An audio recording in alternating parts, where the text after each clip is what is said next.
प्यारे दोस्तों, आज की इस वीडियो में हम आपको एक बहुत ही इंटरेस्टिंग और अनोखी कहानी सुनाएंगे। आपने इस कहानी को आज से पहले यकीनन नहीं सुना होगा।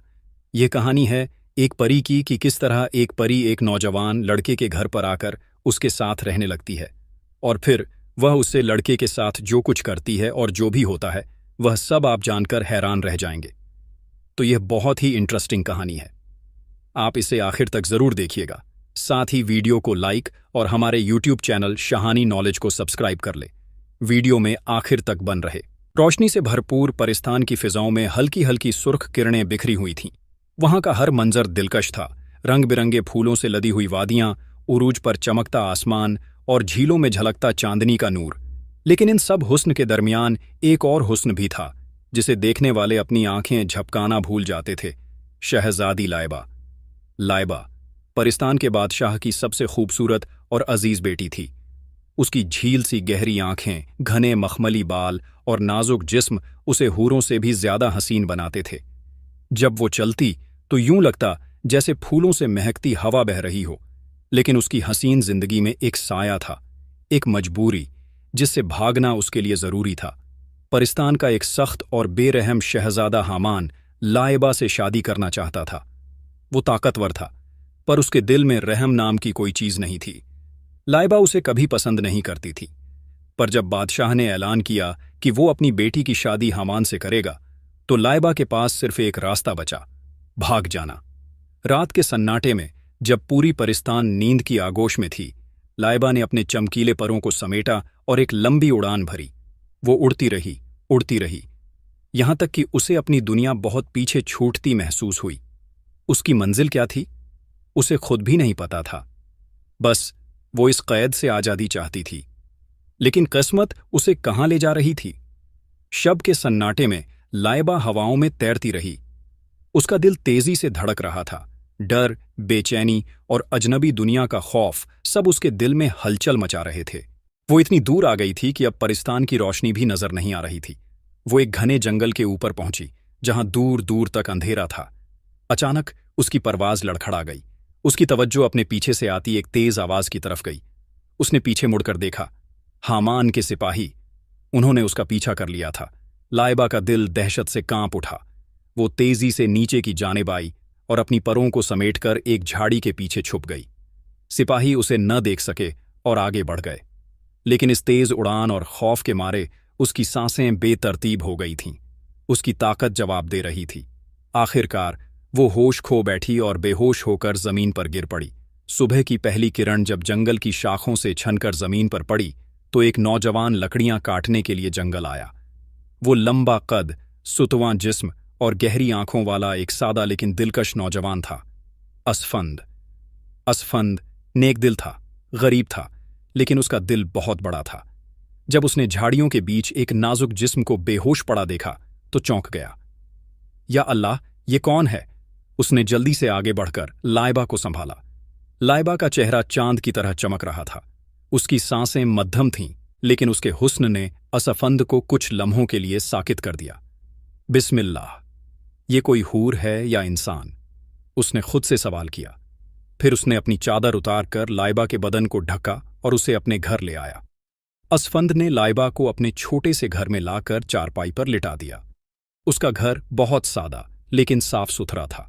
मिट्टी की दीवारें, लकड़ी की छत और एक कोने में रखा पुराना सा संदूक। घर में ज्यादा सामान नहीं था, लेकिन हर चीज में एक अपनापन झलकता था। लाइबा अब भी बेहोश थी। असफंद ने पास रखी मटकी से पानी निकाला और उसके चेहरे पर छींटे मारे। कुछ ही देर में उसकी हल्की हल्की हरकतें शुरू हो गईं। या अल्लाह, ये लड़की है या कोई परी?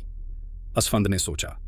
तभी लाइबा की लंबी घनी पलकें कांपीं और उसकी आंखें धीरे धीरे खुलीं। वो घबराई हुई थी। जैसे ही उसने अपने इर्द गिर्द अजनबी माहौल देखा, वो एक झटके से उठ बैठी। मैं कहाँ हूं? उसकी आवाज नर्म लेकिन घबराई हुई थी। असफंद थोड़ा पीछे हटा और नरमी से बोला, डरने की जरूरत नहीं, आप महफूज हैं। मैं असफंद हूं। आपको जंगल में बेहोश पाया तो अपने घर ले आया। लाइबा ने गौर से असफंद को देखा।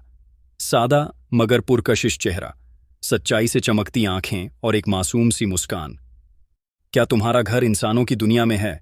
लाइबा ने अचानक पूछा। असफंद थोड़ा हैरान हुआ। हाँ, और कहाँ होगा? क्या तुम इंसानों की दुनिया से नहीं हो? लाइबा ने उसकी तरफ देखा, लेकिन कुछ जवाब नहीं दिया। वो अभी भी कमजोर महसूस कर रही थी। तुम फिक्र मत करो, मैं तुम्हारे लिए कुछ खाने का इंतजाम करता हूं, असफंद ने कहा और जल्दी से उठकर बाहर चला गया। लाइबा चारपाई पर बैठी रही। उसके दिल में एक अजीब सा सुकून था। क्या मैं सही जगह आ गई हूं? उसने खुद से सवाल किया।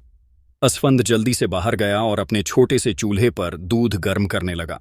उसकी अम्मी का इंतकाल बहुत पहले हो चुका था और अब वो अकेले ही इस छोटे से घर में रहता था। मेहनत मजदूरी करके गुजारा करता, लेकिन उसका दिल बहुत बड़ा था। जब वो दूध लेकर अंदर आया तो देखा कि लाइबा गहरी सोच में डूबी हुई थी।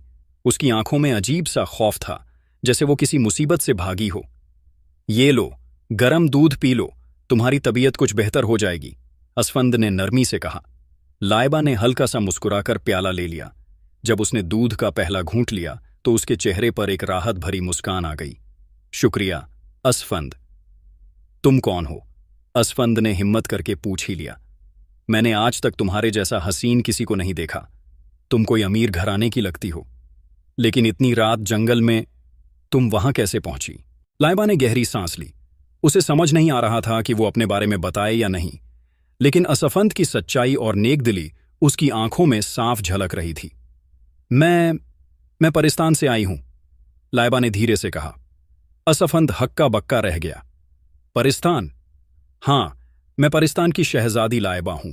मेरे वालिद परियों के बादशाह हैं, लेकिन मैंने वहां से भागने का फैसला किया क्योंकि मेरी जबरदस्ती शादी एक बेरहम शहजादे से करवाई जा रही थी। असफंद को यकीन नहीं हो रहा था। परिस्तान, परियां, ये सब कहानियों में तो सुना था, लेकिन अब उसकी आंखों के सामने बैठी ये लड़की खुद को परिस्तान की शहजादी बता रही थी। क्या तुम सच कह रही हो? उसने हैरानी से पूछा। लाइबा ने हल्की मुस्कान के साथ अपनी कलाई आगे बढ़ाई। जैसे ही उसने उंगलियों से उसे छुआ, हल्की सी नूरानी चमक फिजा में बिखर गई। असफंद की आंखें फैल गईं। मैं झूठ नहीं बोल रही, असफंद, लाइबा ने कहा। मुझे तुम्हारी मदद की जरूरत है। असफंद कुछ देर तक उसे देखता रहा। फिर उसने गहरी सांस ली और मुस्कुरा दिया। अगर तुम मुसीबत में हो तो अब तुम्हारी हिफाजत मेरी जिम्मेदारी है। जब तक मैं जिंदा हूं, कोई तुम्हें तकलीफ नहीं पहुंचा सकता। लाइबा की आंखों में नरमी उतर आई। शायद पहली बार उसे किसी अजनबी पर भरोसा हो रहा था। लाइबा के चेहरे पर पहली बार इत्मीनान झलकने लगा था। उसने पहली बार खुद को महफूज महसूस किया। परिस्तान से भागने के बाद ये पहली जगह थी जहां उसे सुकून मिल रहा था। असफंद अब भी लाइबा को अजीब सी नजरों से देख रहा था। तो तुम वाकई परिस्तान की शहजादी हो? उसने फिर से पूछा। लाइबा मुस्कुराई। हां, और मैं पहली बार इंसानों की दुनिया में आई हूं। मुझे नहीं पता कि मैं यहां कितने दिन रहूंगी, लेकिन जब तक हामान के सिपाही मुझे ढूंढ नहीं लेते, मुझे छुप कर रहना होगा। असफंद ने कुछ सोचा और फिर कहने लगा, अगर तुम्हें यहां रहना है तो तुम्हें इस दुनिया में घुलना मिलना सीखना होगा। लोग अगर तुम्हारी हकीकत जान गए तो मुश्किल हो सकती है। लाइबा ने सर हिलाया। मैं समझ सकती हूं, लेकिन मैं यहां कुछ कर सकती हूं। मैं बेकार बैठना नहीं चाहती। असफंद उसकी बात सुनकर मुस्कुराया। अगर तुम चाहो तो घर के काम में मदद कर सकती हो, और हां, गांव की औरतों की तरह रहना सीखना पड़ेगा। तुम्हारी ये चमकती हुई पोशाक और ये नूरानी हुस्न लोगों को शक में डाल सकता है। लाइबा हंस पड़ी। तो मुझे क्या करना होगा? असफंद उठा और अंदर के छोटे से संदूक से एक सादा दुपट्टा निकाला। ये लो, इसे ओढ़ लो, और जब बाहर जाना हो तो थोड़ा संभल कर जाना। लाइबा ने दुपट्टा लिया और ओढ़ लिया। जैसे ही उसने शीशे में खुद को देखा, हंसने लगी। मैं पहली बार खुद को आम लड़की की तरह देख रही हूं। असफंद भी उसकी हंसी देखकर हंस पड़ा। अब तुम सच में मेरी दुनिया की लग रही हो। लेकिन असफंद के दिल में अजीब सा एहसास जाग रहा था। कहीं वो इस शहजादी के हुस्न और मासूमियत में फंस तो नहीं रहा। असफंद के घर में अब एक नई रौनक आ गई थी। लाइबा की मौजूदगी से हर चीज में एक अजीब सी गर्माहट भर गई थी। उसकी मुस्कान, उसकी बातें, उसकी मासूमियत ने इस छोटे से घर को जन्नत बना दिया था। लेकिन असफंद के दिल में एक अजीब सी कशमकश थी। जब भी वो लाइबा को देखता, उसका दिल तेजी से धड़कने लगता, लेकिन फिर खुद को समझाता, असफंद, वो परिस्तान की शहजादी है और तू एक गरीब आदमी। तू कैसे उसके बारे में सोच सकता है? लाइबा ने अब इंसानों की दुनिया को समझना शुरू कर दिया था। वो रोज असफंद के साथ घर के छोटे मोटे कामों में मदद करती। कभी मिट्टी के चूल्हे पर रोटी बनाने की कोशिश करती तो कभी आंगन में रखे घड़े से पानी निकालती। असफंद, ये दुनिया सच में बहुत अलग है, एक दिन उसने मुस्कुराते हुए कहा। असफंद हंस पड़ा। तुम्हें अभी बहुत कुछ देखना है, ये दुनिया उतनी आसान नहीं जितनी तुम सोच रही हो। लाइबा ने गहरी सांस ली। मुझे तुम्हारी दुनिया अच्छी लगने लगी है। यहां कम से कम लोग मेरी मर्जी के खिलाफ शादी करने के लिए मजबूर नहीं करते। असफंद ने उसकी बात सुनकर अपनी आंखें नीची कर लीं। उसे नहीं पता था कि वो लाइबा की मोहब्बत में पड़ रहा है या नहीं, लेकिन एक अजीब सा खिंचाव महसूस करने लगा था। अब तक गांव वालों को भी ये पता चलने लगा था कि असफंद के घर में कोई लड़की रह रही है। पड़ोस की एक बूढ़ी औरत, दादी अमीना, ने एक दिन असफंद को रोक लिया। बेटा, ये लड़की कौन है? मैंने पहले इसे कभी गांव में नहीं देखा, उन्होंने सवाल किया। असफंद थोड़ा घबरा गया, लेकिन फिर जल्दी से संभल कर बोला, वो बहुत दूर से आई है। उसके पास कोई नहीं है, इसलिए मैंने उसे पनाह दी है। दादी अमीना ने गहरी निगाहों से उसे देखा, फिर हंसते हुए बोली, खैर, जो भी हो, अल्लाह ने तुझे नेक दिल बनाया है, लेकिन बेटा, दुनिया की नजरों से बचकर रहना। असफंद ने सिर हिला दिया, लेकिन अब उसे एहसास हो गया था कि ज्यादा दिन तक ये राज छुपा नहीं रहेगा। गांव में लाइबा की मौजूदगी अब लोगों की बातचीत का हिस्सा बनने लगी थी। हालांकि किसी ने अब तक खुलकर सवाल नहीं किया था, लेकिन शक की परछाइयां गहराने लगी थीं। असफंद इस बात को समझ चुका था, इसलिए उसने लाइबा से कहा, अब तुम्हें ज्यादा एहतियात बरतनी होगी। अगर लोग ज्यादा सवाल करने लगे तो हमें मुश्किल हो सकती है। लाइबा ने सिर हिलाया। मैं समझ रही हूं असफंद, लेकिन मैं हमेशा छुप कर नहीं रह सकती। मुझे किसी न किसी दिन परिस्तान लौटना ही होगा। असफंद को ये बात सुनकर अजीब सा महसूस हुआ। तो क्या ये हसीन दिन बस कुछ वक्त के मेहमान हैं? उसने खुद से सवाल किया। अब असफंद हर रोज खुद को समझाने की कोशिश करता कि वो लाइबा से दूर रहे, लेकिन जब वो घर आता और लाइबा की मुस्कुराहट देखता, उसकी सारी कोशिशें बेकार हो जातीं। एक शाम जब सूरज ढल रहा था, लाइबा घर के आंगन में बैठी थी। उसकी आंखें किसी सोच में डूबी हुई थीं। क्या सोच रही हो? असफंद ने पास बैठते हुए पूछा। लाइबा ने हल्की मुस्कान के साथ उसकी तरफ देखा। बस यही कि इस दुनिया में सुकून बहुत है, लेकिन मेरे लिए ये जगह हमेशा की नहीं हो सकती। असफंद ने अपने दिल को संभाला और बोला, तो क्या तुम यहां से जाने का फैसला कर चुकी हो? लाइबा ने कोई जवाब नहीं दिया। उसकी आंखों में उलझन थी। अभी उनकी बातें चल ही रही थीं कि दरवाजे पर किसी ने जोर से दस्तक दी। असफंद चौंक गया। इतनी रात को कौन हो सकता है? उसने दरवाजा खोला तो देखा कि गांव का एक आदमी खड़ा था। रियाज। असफंद, लोग तुम्हारे बारे में बातें कर रहे हैं। सबको शक है कि तुमने किसी अजनबी लड़की को घर में छुपाया है। अगर किसी को पता चल गया कि वो कौन है तो मुश्किल खड़ी हो सकती है। असफंद के दिल की धड़कन तेज हो गई। अब हालात और नाजुक हो चुके थे। रियाज की बात सुनकर असफंद के माथे पर शिकन उभर आई। उसने दरवाजे के पीछे झांका। लाइबा अंदर घबराई हुई खड़ी थी। लोग क्या कह रहे हैं? असफंद ने सख्त लहजे में पूछा। रियाज ने इधर उधर देखा और धीमी आवाज में बोला, कुछ लोगों ने तुम्हारे घर के पास एक अजनबी लड़की को देखा है।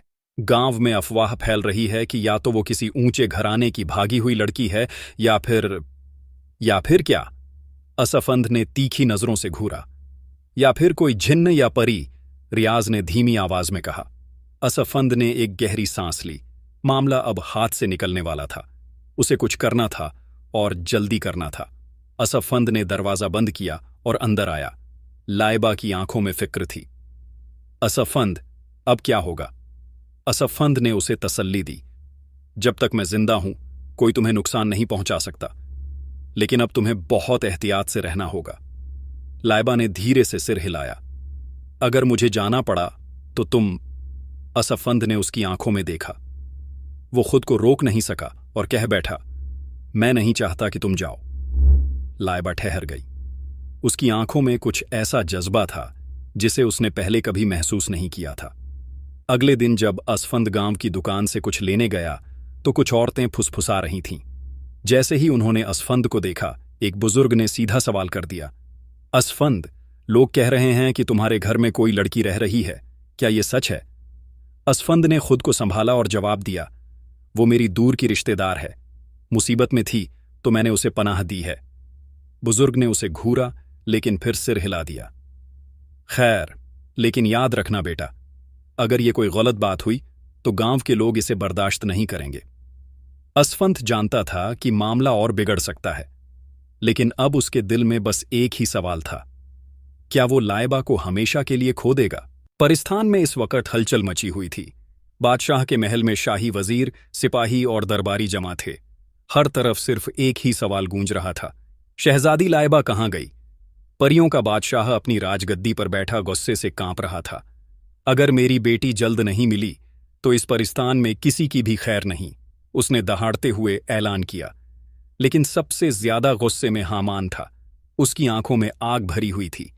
शहजादी मेरी अमानत है, अगर वो अपनी मर्जी से नहीं आई तो मैं उसे घसीट कर लाऊंगा। हामान परिस्तान का सबसे ताकतवर शहजादा था। उसकी एक खासियत थी, वो परियों की खुशबू को सूंघकर उनका पीछा कर सकता था। उसने लाइबा की मौजूदगी का एहसास किया और अपने जादुई घोड़े पर सवार हो गया। मुझे कोई नहीं रोक सकता, वो गरजा और तेजी से इंसानों की दुनिया की तरफ बढ़ने लगा। उस शाम लाइबा घर के आंगन में बैठी थी। अचानक उसके दिल में अजीब सी बेचैनी हुई। उसे महसूस हुआ कि कोई उसका पीछा कर रहा है। उसने फौरन असफंद को देखा। असफंद, मुझे कुछ अजीब सा लग रहा है, जैसे कोई मुझे ढूंढ रहा हो। असफंद ने फिक्र से उसकी तरफ देखा। क्या मतलब? लाइबा ने सांस खींची। अगर हामान मुझे ढूंढते ढूंढते यहां आ गया तो वो मुझे ले जाएगा। वो बहुत ताकतवर है। असफंद का दिल तेजी से धड़कने लगा। तो हमें कुछ करना होगा। उधर हामान इंसानों की दुनिया में दाखिल हो चुका था। उसने अपनी नजरें जंगल और गांव पर डाली। वो नाक से हवा को सूंघकर लाइबा की मौजूदगी को महसूस कर रहा था। वो यहीं कहीं है, उसने मन ही मन कहा और गांव की तरफ बढ़ने लगा। गांव के लोगों ने पहली बार हामान को देखा। उसकी मौजूदगी अलग थी, लंबा कद, शाही लिबास और एक अजीब सा रोब। गांव के एक आदमी ने उससे पूछा, जनाब, आप कौन हैं? हामान ने मुस्कुराकर कहा, मैं अपनी दुल्हन को लेने आया हूं।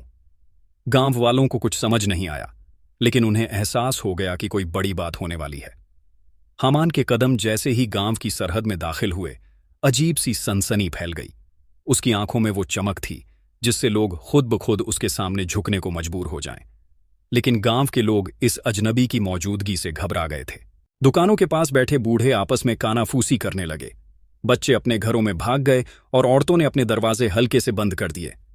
हामान ने गांव के एक बुजुर्ग को रोका। मुझे यहां एक अजनबी लड़की के बारे में पता चला है जो कुछ दिन पहले इस गांव में आई थी। मुझे बताओ, वो कहां है? बुजुर्ग ने घबरा कर कहा, जनाब, हम नहीं जानते कि आप किसकी बात कर रहे हैं। हामान मुस्कुराया, लेकिन उसकी आंखों में गुस्से की लपटें थीं। उसने हवा में हाथ घुमाया और अचानक मिट्टी उड़ने लगी। मुझसे झूठ मत बोलो, मैं उसकी खुशबू यहां महसूस कर सकता हूं। असफंद और लाइबा इस वक्त घर के अंदर थे। लाइबा की बेचैनी बढ़ती जा रही थी। असफंद, मुझे यहां से जाना होगा। अगर हामान ने मुझे देख लिया तो वो मुझे जबरदस्ती ले जाएगा। असफंद ने उसकी आंखों में झांका। मैं तुम्हें जाने नहीं दूंगा। मैं तुम्हें बचाने के लिए अपनी जान दे दूंगा, लेकिन तुम्हें उसके हवाले नहीं करूंगा। लाइबा की आंखें भीग गईं। तुम क्यों मेरी इतनी फिक्र कर रहे हो? असफंद ने ठंडी सांस ली। शायद क्योंकि अब मैं तुम्हारे बिना जीने का तसव्वुर नहीं कर सकता। लाइबा कुछ कहने ही वाली थी कि तभी दरवाजे पर तेज दस्तक हुई। लाइबा, मैं जानता हूं तुम यहीं हो। ये हामान की आवाज थी। दरवाजे पर हामान की आवाज गूंज रही थी। लाइबा का दिल तेजी से धड़कने लगा। उसके चेहरे पर खौफ साफ नजर आ रहा था। असफंद, अब क्या होगा? उसने घबरा कर पूछा। असफंद की आंखों में इस बार कोई डर नहीं था। उसने मुट्ठी भींची और ठोस लहजे में बोला, अगर उसे अंदर आने दिया तो वो तुम्हें जबरदस्ती ले जाएगा। मुझे उसे रोकना होगा। लाइबा ने उसका हाथ पकड़ लिया। लेकिन हामान बहुत ताकतवर है, तुम उससे नहीं जीत सकते। असफंद ने हल्की मुस्कान के साथ उसकी तरफ देखा। मैं ताकत से नहीं, हिम्मत से लड़ूंगा। अब छुपने का वक्त नहीं है। दरवाजे की दूसरी तरफ खड़ा हामान अब सब्र खो चुका था। उसने अपनी हथेली से दरवाजे पर एक जोरदार वार किया और दरवाजा धड़ाम से खुल गया। असफंद अब दरवाजे के सामने खड़ा था। उसके हाथ मजबूत थे, लेकिन हामान के मुकाबले वो निहत्था था। तो तुम ही हो वो इंसान जिसने मेरी दुल्हन को छुपा रखा है? हामान ने घमंड से कहा। असफंद ने सीधी नजरों से उसे देखा और जवाब दिया, वो तुम्हारी दुल्हन नहीं है। उसने तुम्हें ठुकरा दिया है और वो अब तुम्हारे साथ नहीं जाना चाहती। हामान का चेहरा गुस्से से लाल हो गया। तू एक मामूली इंसान है और मैं परिस्तान का सबसे ताकतवर शहजादा। तुझमें इतनी हिम्मत कि मुझसे भिड़ सके? असफंद ने एक कदम आगे बढ़ाया। हिम्मत ताकत से बड़ी होती है हामान। लाइबा अब मेरी जिम्मेदारी है। जब तक मैं जिंदा हूं तुम उसे छू भी नहीं सकते। हामान ने गुस्से में अपना हाथ उठाया और हवा में कुछ इशारे की। अचानक जमीन से धूल उड़ने लगी और हवा तेज हो गई। हामान के चारों तरफ एक अजीब सा नूर फैल गया। अगर तू रास्ते से नहीं हटेगा तो मैं तुझे मिटा दूंगा। लेकिन असफंद अपनी जगह से हिला नहीं। लाइबा ने घबराकर असफंद को पीछे हटने का इशारा किया, लेकिन असफंद टस से मस नहीं हुआ। अगर लड़ना है तो आ जाओ, लेकिन याद रखना, मोहब्बत ताकत से बड़ी होती है। हामान के चेहरे पर एक घमंडी मुस्कान थी। उसके चारों तरफ एक अजीब सा नूर फैला था, जैसे पूरी फिजा उसके गुस्से से कांप रही हो। असफंद, तुम जैसे मामूली इंसान मेरे सामने खड़े होने की जुर्रत कैसे कर सकते हो? हामान गरजा। असफंद ने अपने हाथ मजबूती से भींचे। मैं किसी ताकत से नहीं डरता, खासकर तब जब बात किसी बेगुनाह की हिफाजत की हो। हामान ने अपना हाथ हवा में उठाया और अचानक तेज हवा चलने लगी। जमीन हिलने लगी, जैसे किसी जादू का असर हो। असफंद को एहसास हुआ कि हामान सिर्फ अपनी ताकत दिखा रहा है। अगर ये लड़ाई ही है तो मैं भी पीछे हटने वालों में से नहीं हूं। वह चीखा और हामान की तरफ झपटा। असफंद ने पूरी ताकत से हामान के सीने पर मुक्का मारा, लेकिन हामान हिला तक नहीं। वो बस मुस्कुराया, जैसे उसे कोई असर ही न हुआ हो। बेहतर होता कि तुमने मेरे रास्ते से हटने का फैसला कर लिया होता। अचानक हामान ने अपना हाथ बढ़ाया और असफंद के सीने पर एक जोरदार झटका पड़ा। वो हवा में उछलकर दूर जा गिरा। असफंद! लाइबा चीख पड़ी। असफंद जमीन पर गिरा हुआ था। उसके होंठों से खून बह रहा था। उसकी सांसें तेज हो रही थीं, लेकिन वो दोबारा उठने की हिम्मत कर रहा था। तू मुझे रोक नहीं सकता, उसने दर्द से कराहते हुए कहा। लेकिन इससे पहले कि वो पूरी तरह खड़ा हो पाता, हामान ने फिर से वार किया। इस बार असफंद के जिस्म में एक तेज बिजली जैसी लहर दौड़ गई और वो जमीन पर गिरते ही बेहोश हो गया। लाइबा ने हामान को रोका। नहीं, उसे मत मारो, तुमने उसे बहुत तकलीफ दे दी। हामान हंसा। तुम्हें इससे इतनी मोहब्बत क्यों हो गई? ये सिर्फ एक इंसान है और तुम परिस्तान की शहजादी हो। तुम मेरे साथ चलोगी? अब और कोई बहस नहीं होगी। लाइबा की आंखों में आंसू आ गए। नहीं, मैं उसके साथ रहना चाहती हूं। लेकिन हामान ने उसकी बात अनसुनी कर दी। उसने अपना हाथ आगे बढ़ाया और जादू से एक हल्की रोशनी निकाली, जिसने लाइबा को चारों तरफ से बांध लिया। अब तुम मेरे साथ चलोगी, चाहे तुम चाहो या नहीं। हामान ने लाइबा को अपनी तरफ खींचा और देखते ही देखते वो दोनों तेजी से आसमान की तरफ उड़ने लगे। असफंद बेहोश पड़ा था और लाइबा की आंखों से आंसू गिर रहे थे। असफंद, मैं वापस आऊंगी। उसकी आवाज हवा में गूंजती रही और फिर दोनों परिस्तान की तरफ उड़ गए। गांव की गलियां अब वीरान लग रही थीं। घर के आंगन में असफंद जमीन पर बेहोश पड़ा था। उसका जिस्म जख्मी था, लहू से भीगा हुआ। उसकी सांसें बहुत धीमी थीं, जैसे उसकी रूह भी अब उसके साथ नहीं रहना चाहती थी। लेकिन उसकी आंखों के सामने सिर्फ एक मंजर घूम रहा था, लाइबा का हामान के साथ जाना। रात गहरी होती जा रही थी। गांव के कुछ लोग आखिरकार उसके घर तक पहुंचे। या अल्लाह, असफंद! दादी अमीना ने उसे देखकर घबराते हुए कहा। रियाज और कुछ और गांव वालों ने उसे उठाया और चारपाई पर लिटा दिया। ये किसने किया? रियाज ने गुस्से से पूछा, लेकिन किसी के पास जवाब नहीं था। कई घंटों के बाद जब अंधेरा छंटने लगा तो असफंद की आंखों में हल्की हलचल हुई। दर्द की एक तेज लहर उसके जिस्म में दौड़ गई और उसने कराहते हुए आंखें खोलीं। लाइबा, उसने धीमी आवाज में कहा।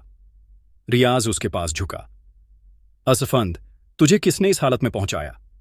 असफंद ने अपनी आंखें बंद कीं और एक गहरी सांस ली। उसके अंदर अब गम से ज्यादा गुस्सा था। हामान, वो उसे ले गया, मुझे उसे बचाना होगा। लेकिन कैसे? गांव वाले हैरानी से एक दूसरे को देखने लगे। असफंद, तुझे अभी आराम की जरूरत है। हामान कोई मामूली आदमी नहीं था, वो कोई जादूगर था। तुझमें इतनी ताकत कहां कि उसे रोक सके? असफंद धीरे धीरे उठा और अपने जख्मों की परवाह किए बिना खड़ा हो गया। अगर हामान ताकतवर है तो मेरी मोहब्बत भी कमजोर नहीं। मैं लाइबा को छोड़ नहीं सकता। उधर परिस्तान के महल में लाइबा कैद थी। उसे एक बड़े सुनहरे कमरे में रखा गया था, लेकिन यह कमरा किसी जेल से कम नहीं था। हामान अंदर आया और मुस्कुराया। देखा, तुम चाहो या ना चाहो तुम्हें मेरी होना ही था। अब कोई इंसान तुम्हें बचाने नहीं आएगा। लाइबा ने नफरत भरी नजरों से उसे देखा। मुझे कोई इंसान नहीं, मेरी मोहब्बत बचाएगी। असफंद का जिस्म अब भी जख्मों से भरा हुआ था, लेकिन उसके दिल में जो दर्द था वो किसी भी जख्म से ज्यादा गहरा था। लाइबा की जुदाई। रात के सन्नाटे में वो चारपाई पर पड़ा था। गांव के बुजुर्ग और औरतें उसकी तीमारदारी कर रहे थे। दादी अमीना ने उसके माथे पर हाथ रखा। बेटा, इतनी बड़ी चोटें आई हैं, तुझे आराम करना चाहिए। असफंद ने धीरे से आंखें खोलीं और धीमे लहजे में कहा, आराम? जब तक लाइबा वापस नहीं आएगी मुझे चैन नहीं मिलेगा। रियाज, जो उसके सबसे करीब था, थोड़ा आगे बढ़ा और बोला, लेकिन तू करेगा क्या? हामान इंसानों की दुनिया का नहीं था, और जहां वो लाइबा को ले गया है वो जगह हमें पता भी नहीं। असफंद ने गहरी सांस ली। परिस्तान, मुझे परिस्तान ढूंढना होगा। अगले दिन जब असफंद थोड़ा बेहतर महसूस करने लगा तो उसने फैसला किया कि उसे इस रहस्य को हल करना ही होगा। लेकिन यह आसान नहीं था। परिस्तान कहाँ है? गांव के सबसे बुजुर्ग आदमी हाजी इस्माइल, जो दुनिया की कई कहानियां जानते थे, उनसे मिलने गया। बेटा, परिस्तान कोई आम जगह नहीं, ये इंसानों की दुनिया से बहुत दूर है। ये सिर्फ अफसानों में सुना है, लेकिन आज तक किसी ने वहां का रास्ता नहीं देखा। लेकिन मुझे जाना होगा, असफंद ने जिद की। कैसे? क्या तुझ पर लग गए हैं? रियाज हंसा। असफंद ने गहरी सांस ली। अगर पर नहीं है तो मुझे रास्ता ढूंढना होगा। असफंद ने ठान लिया कि वो इंसान ढूंढेगा जो परिस्तान के बारे में कुछ भी जानता हो। सबसे पहले वो एक पुराने तांत्रिक बाबा के पास गया, जिनका नाम बाबा सुल्तान था। लोग कहते थे कि वो परियों और जिन्नातों की कहानियां जानते थे। बाबा सुल्तान ने असफंद की बात सुनकर गहरी आंखों से उसे देखा और कहा, परिस्तान कोई आसान जगह नहीं, नौजवान। अगर तुम वहां जाने का इरादा रखते हो तो तुम्हें कई इम्तिहान पास करने होंगे। कैसे इम्तिहान? सब्र, बहादुरी और सबसे बढ़कर मोहब्बत की सच्चाई। असफंद के दिल में एक आग भड़क उठी। मैं किसी भी इम्तिहान से गुजरने को तैयार हूं। असफंद अब अपने फैसले पर अटल था। उसे परिस्तान जाना ही था। बाबा सुल्तान ने उसकी आंखों में झांक कर देखा। तू अगर इस सफर पर निकला तो तुझे हर कदम पर मुश्किलों का सामना करना पड़ेगा। सोच ले, तुझे अपनी जान से हाथ भी धोना पड़ सकता है। असफंद ने बिना झिझक जवाब दिया, अगर जान देकर भी लाइबा को बचा सकता हूं तो मुझे परवाह नहीं। बाबा सुल्तान हल्का सा मुस्कुराए। तो ठीक है, परिस्तान का रास्ता कोई सीधा रास्ता नहीं, बल्कि इम्तिहानों से होकर जाता है। पहला इम्तिहान तुझे इस जंगल में देना होगा। बाबा सुल्तान ने उसे एक पुराना नक्शा दिया। ये नक्शा एक ऐसे जंगल का है जहां अब तक कोई इंसान जिंदा नहीं लौटा, लेकिन अगर तू इस जंगल को पार कर ले तो तुझे तेरी मंजिल का पहला सुराग मिल सकता है। असफंद ने नक्शा अपने पास रखा और सफर के लिए तैयार हो गया। क्या ये सही में इतना खतरनाक है? रियाज ने फिक्र से पूछा। डर से जीतना है तो डर से लड़ना होगा, असफंद ने जवाब दिया। असफंद अकेला जंगल में दाखिल हुआ। चारों तरफ घना अंधेरा था। लंबी लंबी पेड़ की शाखाएं ऐसे झुकी हुई थीं जैसे कोई उसे रोकना चाहता हो। वो आगे बढ़ता रहा, लेकिन हर कदम पर उसे अजीब सी सरसराहट सुनाई देती। ये जगह अजीब लग रही है, उसने खुद से कहा।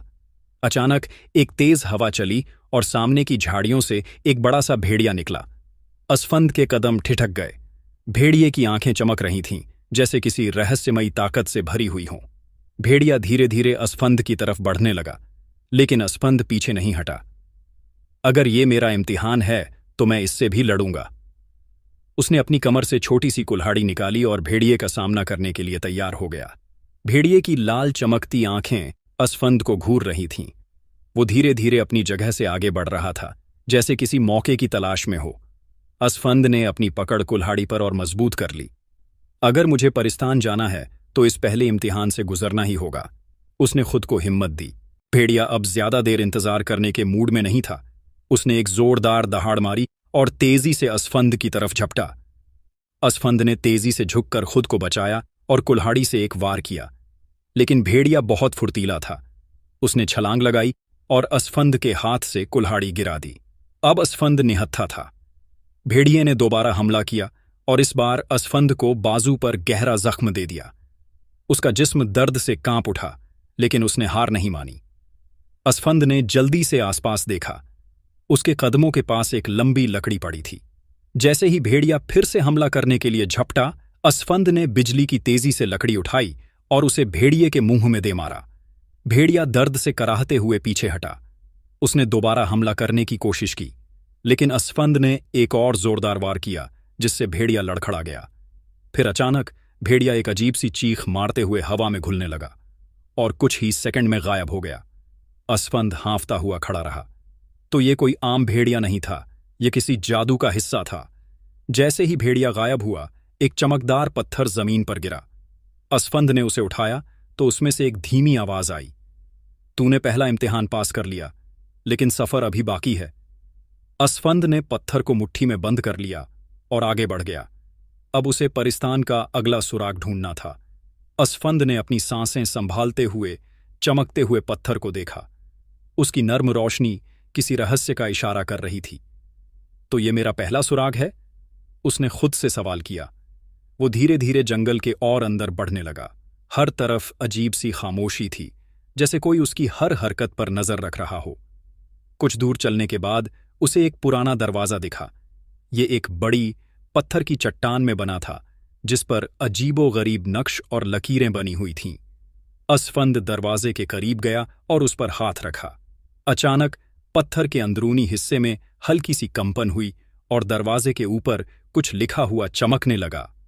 जो मोहब्बत के लिए आया है वही आगे बढ़ सकता है, लेकिन अगर नीयत साफ नहीं तो यहां से लौट जाओ।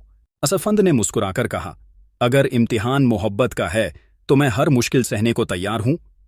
जैसे ही उसने चमकते हुए पत्थर को दरवाजे के बीच रखा, अचानक जमीन हिलने लगी। दरवाजा धीरे धीरे खुलने लगा और अंदर से एक तेज रोशनी निकली। दरवाजे के पार एक अलग ही दुनिया थी। वहां की जमीन हल्की सुनहरी थी और पेड़ चांदी जैसे चमक रहे थे। आसमान में छोटे छोटे जुगनू उड़ रहे थे, जो सितारों की तरह रोशनी बिखेर रहे थे। असफंद ने हैरानी से चारों तरफ देखा। क्या ये परिस्तान का रास्ता है? उसने खुद से कहा। लेकिन तभी, जैसे ही असफंद दरवाजे के अंदर दाखिल हुआ, हवा में एक अजीब सी गड़गड़ाहट हुई। अचानक जमीन से एक लंबा और ताकतवर रखवाला प्रकट हुआ। उसके हाथ में एक चमकती हुई तलवार थी और उसकी आंखों में कोई रहम नहीं था। इंसान, तुमने यहां आने की जुर्रत कैसे की? रखवाले ने गरजते हुए पूछा। असफंद ने पीछे हटने के बजाय उसकी आंखों में देखा। मैं लाइबा को बचाने आया हूं। रखवाले ने तलवार घुमाई। अगर तुम्हें परिस्तान जाना है तो पहले मुझे हराना होगा। असफंद ने अपनी मुट्ठी भींची। अब उसे अपने सबसे मुश्किल इम्तिहान का सामना करना था। असफंद के सामने जो खड़ा था वो कोई मामूली पहरेदार नहीं था। उसकी लंबी कदकाठी, चमकती तलवार और आंखों में जलती हुई आग इस बात का इशारा थी कि वो परिस्तान का कोई ताकतवर रखवाला था। अगर तुम परिस्तान जाना चाहते हो तो तुम्हें पहले मेरी तलवार का सामना करना होगा। रखवाले की भारी आवाज गूंजी। असफंद ने गहरी सांस ली और अपनी कमर से छोटी कुल्हाड़ी निकाल ली। अगर मुझे लड़ना ही है तो मैं पीछे हटने वालों में से नहीं हूं। रखवाले ने बिना किसी चेतावनी के अपनी तलवार असफंद की तरफ झटके से घुमाई। उसकी तलवार की धार इतनी तेज थी कि वो हवा को चीरते हुए आई। असफंद ने मुश्किल से खुद को पीछे किया, लेकिन तलवार की नोक उसकी बाजू को छू गई, जिससे हल्का सा जख्म हो गया। बहुत तेज है, लेकिन मैं इसे हरा सकता हूं, असफंद ने खुद से कहा। इस बार उसने खुद पहल की। वो तेजी से झपटा और अपनी कुल्हाड़ी से वार किया, लेकिन जैसे ही कुल्हाड़ी पहरेदार के जिस्म से टकराई, एक चमकीली ढाल प्रकट हुई और कुल्हाड़ी वापस झटके से उछल गई। क्या इस पर हथियारों का असर नहीं हो रहा? असफंद चौंक गया। रखवाले ने हंसते हुए कहा, मैं परिस्तान के दरवाजे की हिफाजत करता हूं, मुझ पर इंसानी हथियारों का असर नहीं होता। अब असफंद को समझ आ गया कि ताकत से ये लड़ाई नहीं जीती जा सकती। उसे कोई और तरीका निकालना होगा। उसने जल्दी से इधर उधर देखा। चारों तरफ अजीब से पेड़ थे, जिनके पत्ते सुनहरे थे और जड़ों में हल्की रोशनी थी। यही मेरी जीत का रास्ता है। असफंद के दिमाग में एक ख्याल आया।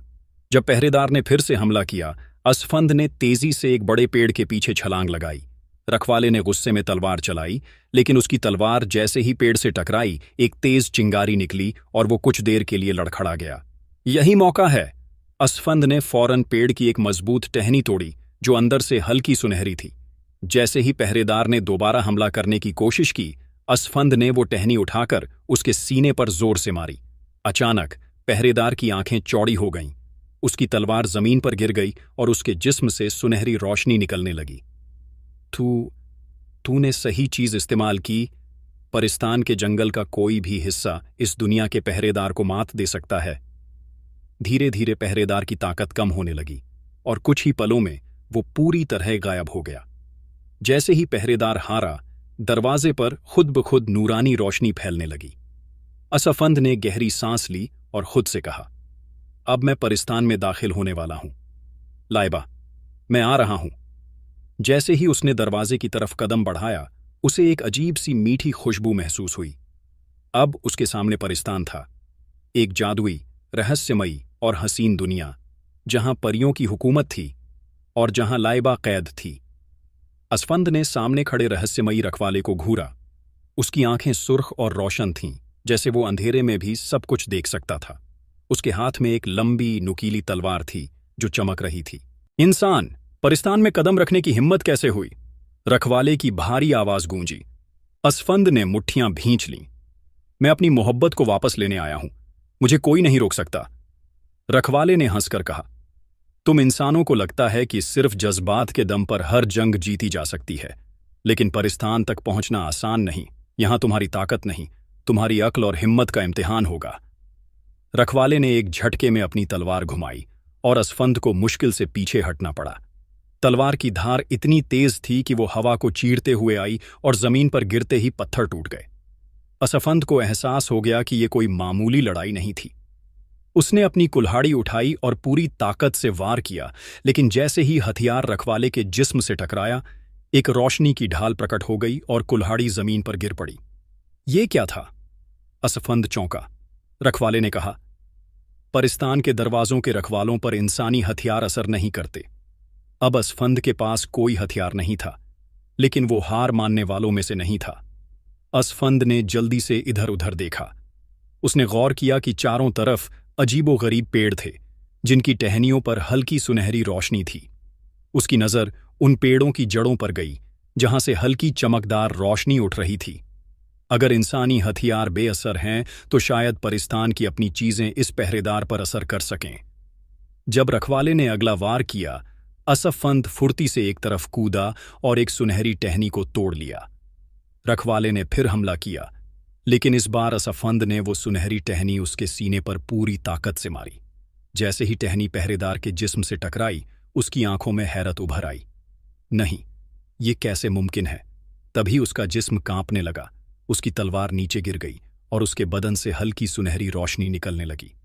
परिस्तान की चीजें ही मुझे हरा सकती हैं, और तुमने वो खोज ली, रखवाले ने धीमी आवाज में कहा, और फिर अचानक उसकी रूह फना हो गई।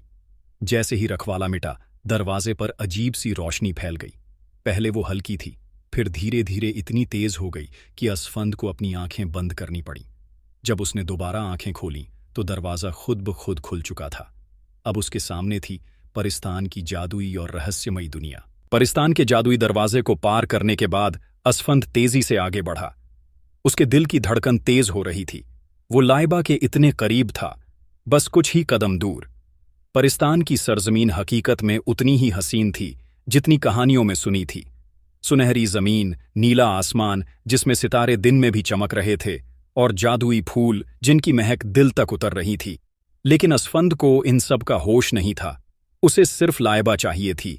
असफंद की तेज चाल अब दौड़ में बदल गई। हर कदम के साथ उसे महसूस हो रहा था कि वो लाइबा के और करीब हो रहा है।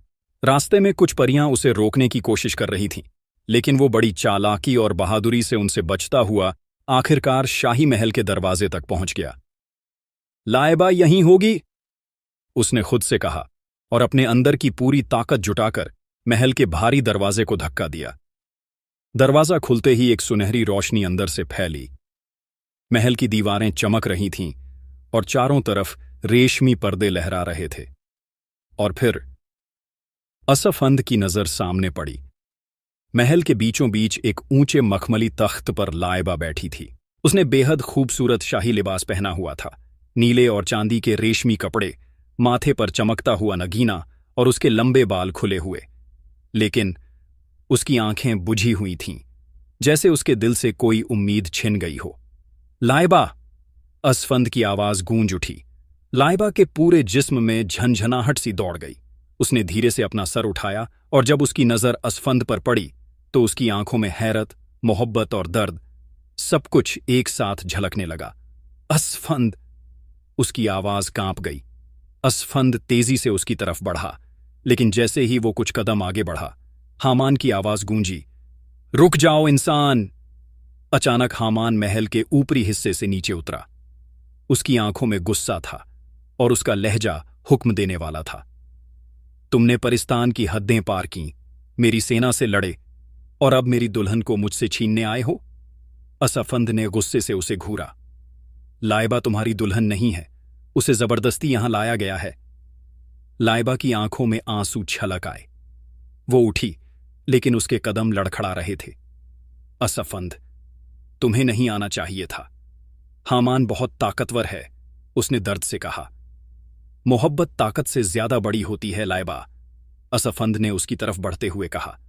लेकिन तभी हामान ने अचानक हवा में हाथ घुमाया और एक चमकदार जादुई वार असफंद की तरफ भेजा। लाइबा की चीख निकल गई। नहीं! असफंद के पास बचने का कोई रास्ता नहीं था। जादू की रोशनी उसके करीब आ रही थी। हामान का जादुई वार चमकती हुई आग की तरह असफंद की तरफ बढ़ रहा था। वो खुद को बचाने के लिए कुछ कर भी नहीं सकता था। सब कुछ इतनी तेजी से हुआ कि उसे समझ ही नहीं आया कि क्या करे। लेकिन तभी लाइबा अचानक दौड़ पड़ी। नहीं! असफंद! उसकी चीख महल में गूंज उठी। असफंद की आंखें फैल गईं। लाइबा!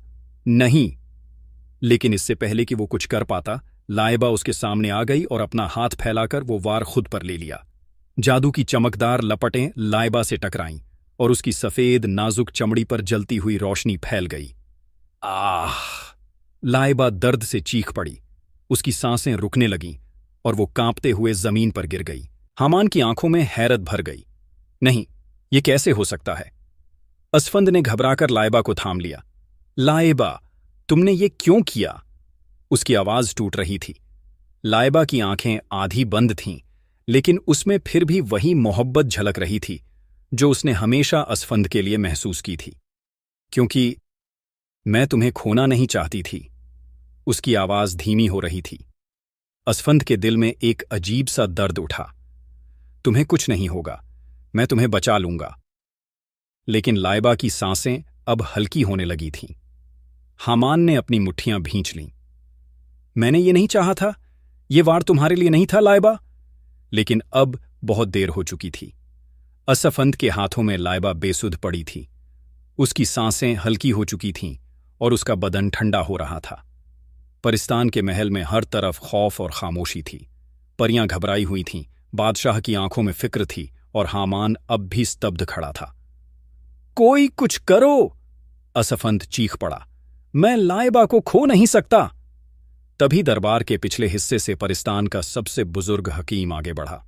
उसकी लंबी सफेद दाढ़ी थी और उसकी आंखों में सालों का इल्म झलक रहा था। एक रास्ता है, हकीम ने गहरी आवाज में कहा। सभी ने चौंक कर उसकी तरफ देखा। क्या? असफंद तुरंत बोला। लाइबा को बचाने का कोई तरीका है? हकीम ने धीरे से सिर हिलाया। हां, लेकिन वो तरीका आसान नहीं है। सिर्फ एक ही चीज उसे बचा सकती है, सुनहरी जादुई फूल का अर्क। सुनहरी जादुई फूल, जिंदगी और मौत का खेल। परिस्तान के बादशाह ने घबराकर पूछा, ये फूल कहां मिलेगा? हकीम ने गहरी सांस ली। ये फूल सिर्फ परिस्तान की सबसे खतरनाक जगह अंधेरी खाई में पाया जाता है। इसे तोड़ना आसान नहीं और इसका असर बहुत खतरनाक है। कैसा खतरनाक? असफंद ने बेचैनी से पूछा।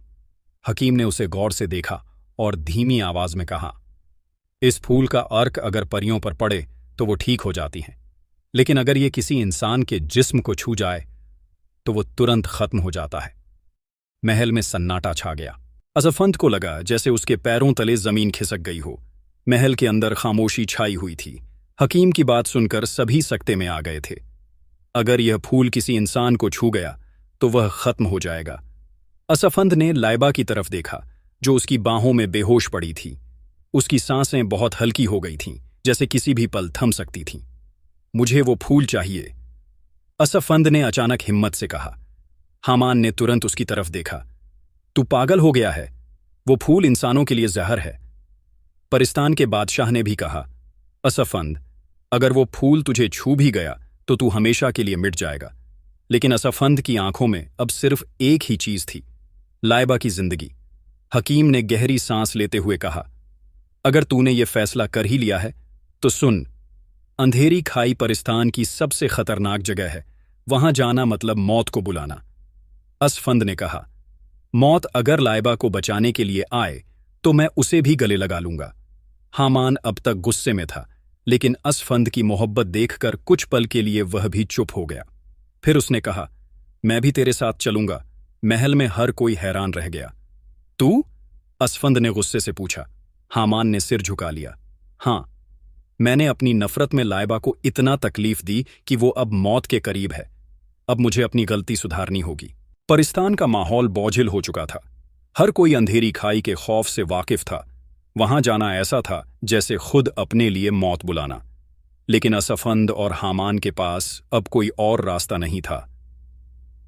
अगर लाइबा को बचाना है तो हमें यह सफर करना ही होगा, असफंद ने ठोस लहजे में कहा।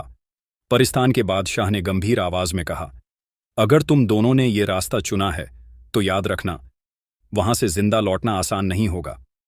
असफंद और हामान ने सफर शुरू किया। महल से बाहर निकलते ही परिस्तान की खूबसूरत दुनिया धीरे धीरे बदलने लगी।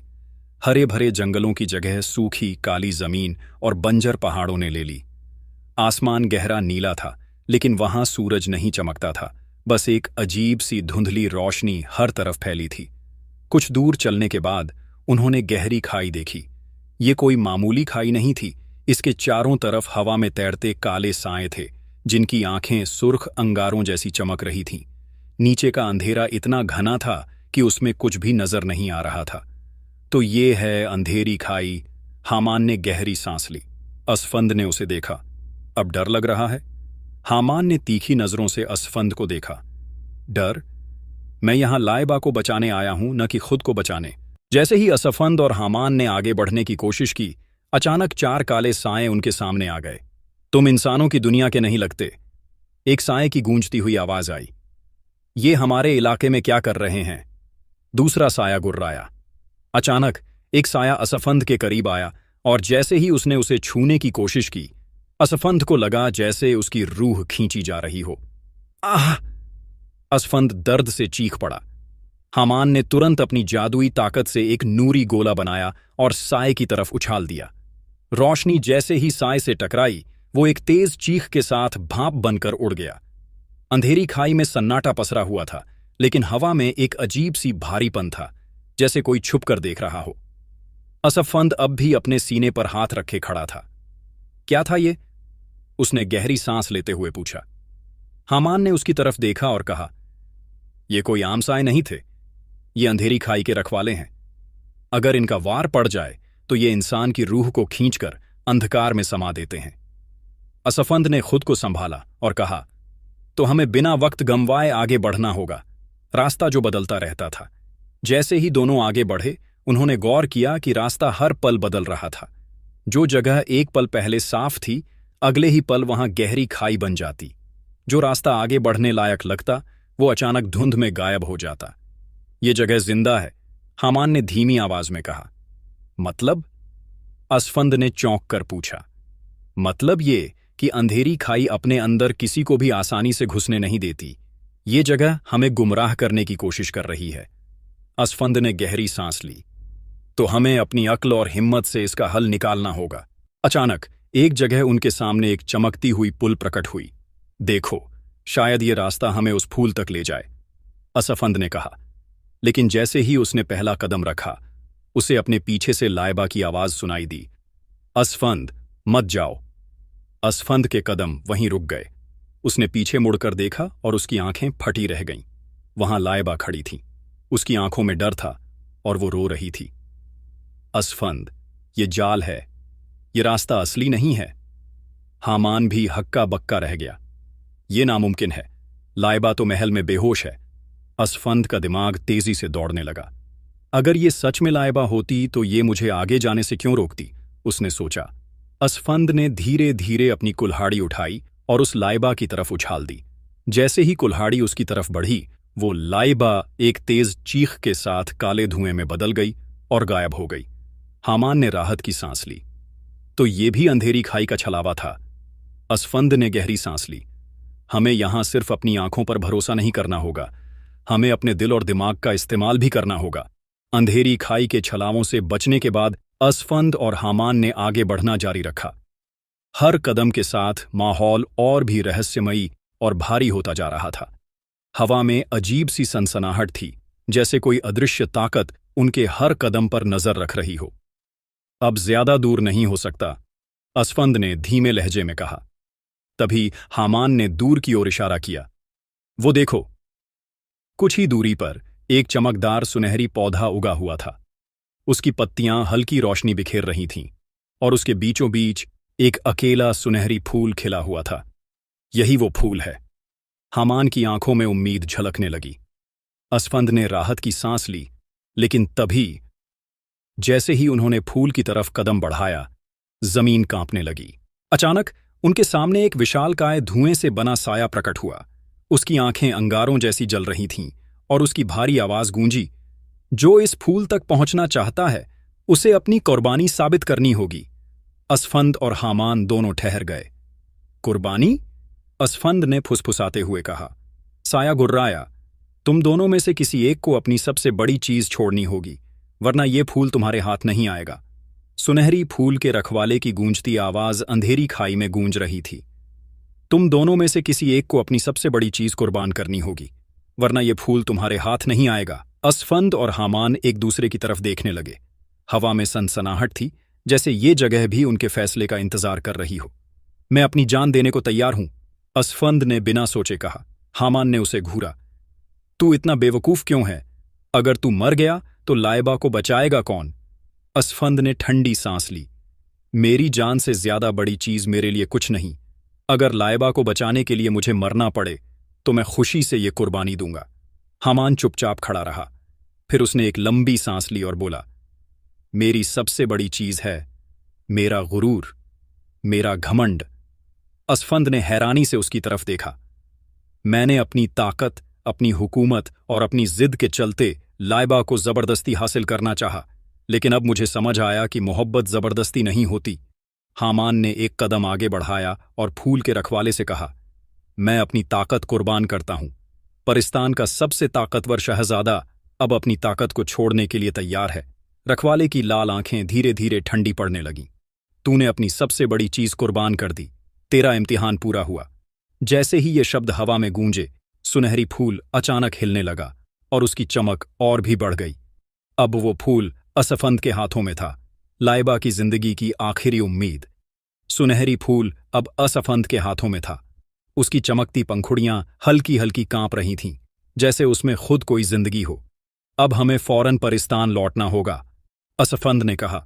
उसकी आवाज में बेचैनी थी। हामान ने सिर हिलाया। हां, लेकिन हमें बहुत एहतियात से जाना होगा।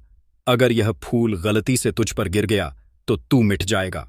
असफंद ने फूल को रेशमी कपड़े में लपेटकर संभाल लिया और दोनों तेजी से अंधेरी खाई से बाहर निकलने लगे।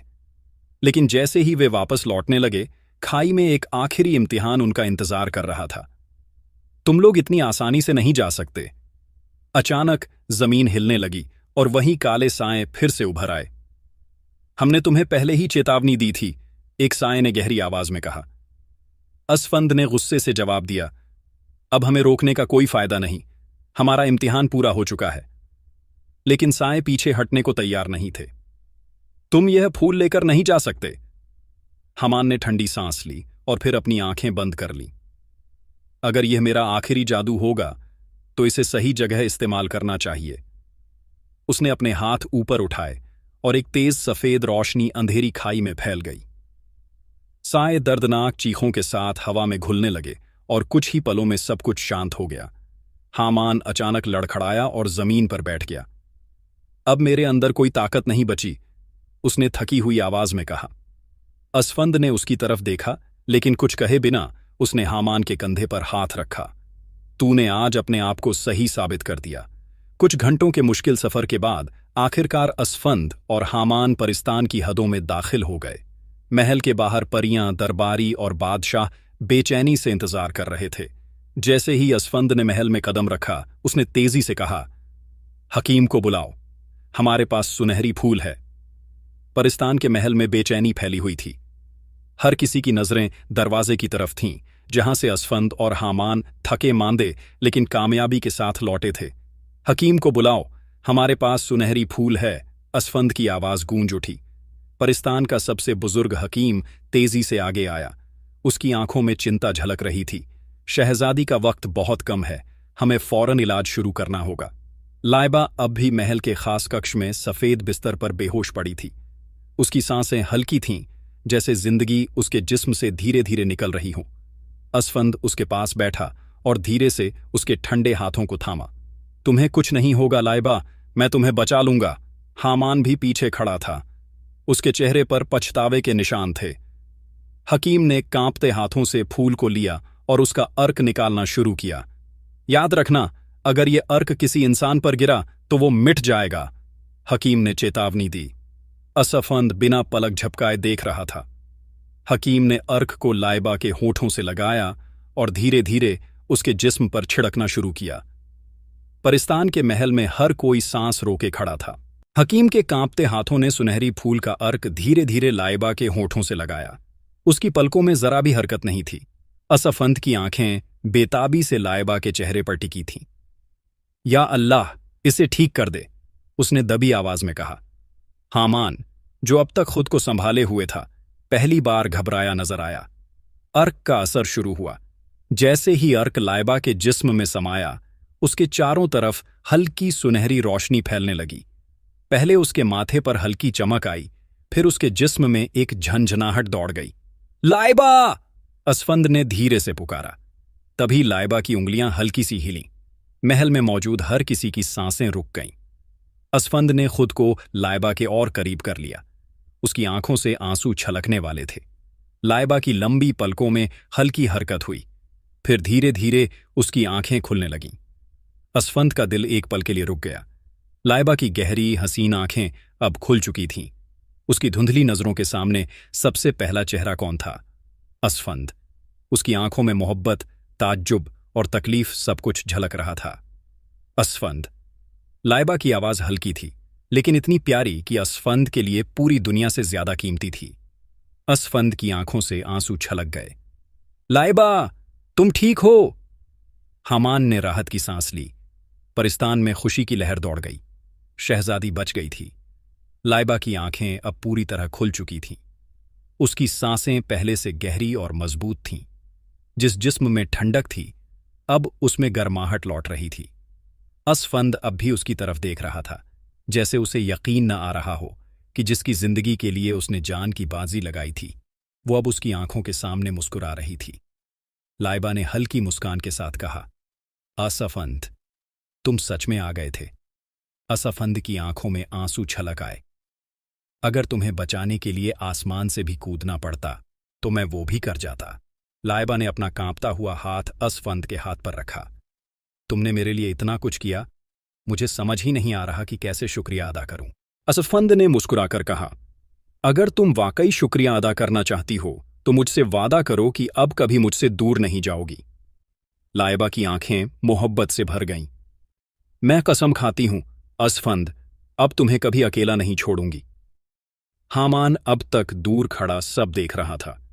उसने गहरी सांस ली और कहा, असफंद, तुम जीत गए, लेकिन ये जीत सिर्फ तुम्हारी नहीं है। मैंने भी आज सीखा कि मोहब्बत जबरदस्ती नहीं होती।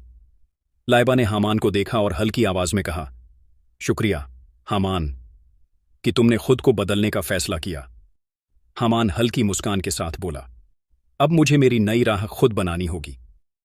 महल के हर कोने में अब खुशियों की लहर थी।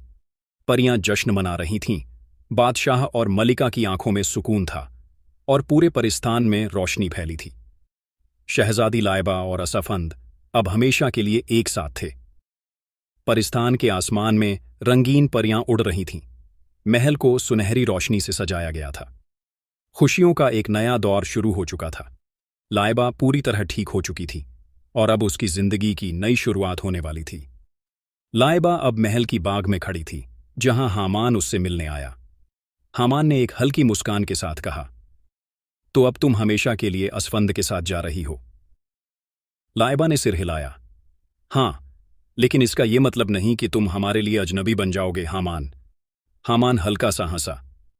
मुझे पता है, लेकिन अब मुझे खुद को बदलना होगा। मैं अब वो नहीं जो पहले था। लाइबा ने उसके कंधे पर हाथ रखा। तुमने पहले बहुत गलतियां की, लेकिन तुमने खुद को सुधार लिया। यही सबसे बड़ी बात है। क्या हम दोस्त बन सकते हैं? हामान ने संजीदगी से पूछा। लाइबा ने बिना सोचे जवाब दिया, हम हमेशा दोस्त रहेंगे, हामान। महल को इस दिन के लिए बेहद खास तरीके से सजाया गया था। परिस्तान की परियां झूम रही थीं और बादशाह और मल्लिका की आंखों में खुशी के आंसू थे। असफंद एक शाही लिबास में था। गहरे नीले रंग की शेरवानी, माथे पर सुनहरी पगड़ी और आंखों में बेपनाह खुशी। लाइबा भी अपनी पूरी शान में थी, चमचमाते सफेद और सुनहरे जोड़े में, माथे पर एक बड़ा सा चमकता हुआ ताज और आंखों में सिर्फ असफंद के लिए मोहब्बत। जैसे ही निकाह पढ़ा गया, पूरे परिस्तान में खुशियों की गूंज फैल गई। कबूल है, लाइबा की धीमी मगर प्यारी आवाज ने जैसे पूरी कायनात को रोशन कर दिया। असफंद ने उसकी आंखों में झांकते हुए कहा, अब कोई हमें अलग नहीं कर सकता। शादी के बाद परिस्तान में एक बड़ा जश्न मनाया गया। परियां नाच रही थीं। बादशाह ने ऐलान किया कि असफंद को परिस्तान का सबसे बड़ा मेहमान माना जाएगा। हामान ने खुशी खुशी दोनों को बधाई दी और कहा, अब तुम्हारी कहानी खत्म नहीं हुई, बल्कि एक नया सफर शुरू हुआ है। असफंद और लाइबा अब हमेशा के लिए एक दूसरे के हो चुके थे। तो प्यारे दोस्तों, ये थी हमारी आज की प्यारी सी कहानी। हम उम्मीद करते हैं आपको ये कहानी पसंद आई होगी। दोस्तों, हम बहुत मेहनत करके आपके लिए वीडियोस बनाते हैं, तो प्लीज़ हमें अप्रिशिएट करें, हमारी वीडियो को लाइक करें और हमारे यूट्यूब चैनल को सब्सक्राइब करना हरगिज़ ना भूलें। मिलते हैं किसी नई वीडियो में। शुक्रिया। अल्लाह हाफिज़।